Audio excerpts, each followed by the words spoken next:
সর্বশেষ প্রশ্ন বা 15টি রয়েছে। 14 নম্বর প্রশ্ন, শেখ আমার জানার বিষয় হলো ইউটিউবে অনেক সময় মেয়েদের অ্যাড দেখায়, সেই ক্ষেত্রে আমার করণীয় কি? তাহলে আমাকে ইউটিউবে ভিডিও দেখা বন্ধ করে দিতে হবে না বন্ধ করতে হবে না?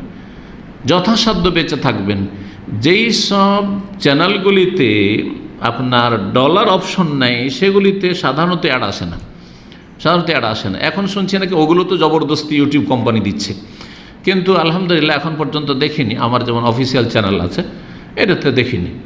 বাকি যেই চ্যানেলগুলি আমার বক্তব্যতে ভরা কিন্তু তারা ডলার ইনকাম করছে, আল্লাহ তাদের হেদায়েত দান করে, যার ফলে যখন ডলার নেবে তো আমাদের অ্যাডগুলোর মাধ্যমে ইনকাম হচ্ছে, অ্যাড দিতে হবে।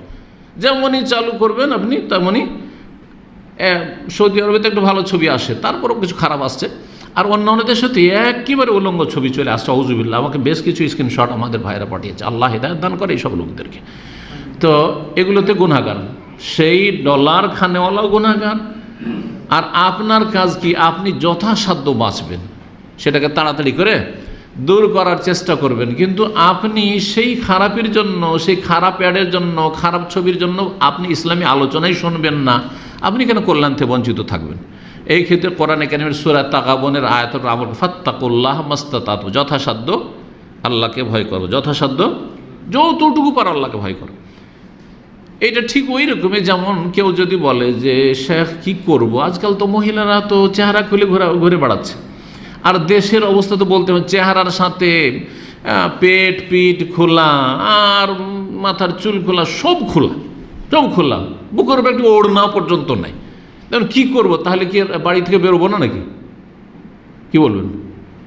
খবরদার বাড়ি থেকে বেরোয় না, কারণ বাড়ি থেকে বেরোলে মহিলা সামনে পড়বে, তাই নাকি? হ্যাঁ, সারা পৃথিবীতে চলতে পারবেন না এক পথ হলে। সুতরাং ফাত্তাকুল্লাহ মাস্তাতাতু, যথাসাধ্য আল্লাহকে ভয় করো। নিচে আল্লাহ কি বলেছেন?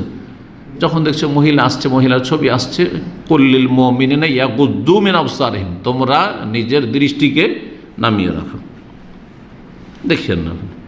তারপরে যখন বক্তব্য শুনলেই তো হয়, বক্তব্য চালু হয়ে গেল, তখন আপনি দেখেন সেই দিকে। জি, আল্লাহ যেন তৌফিক দান করেন।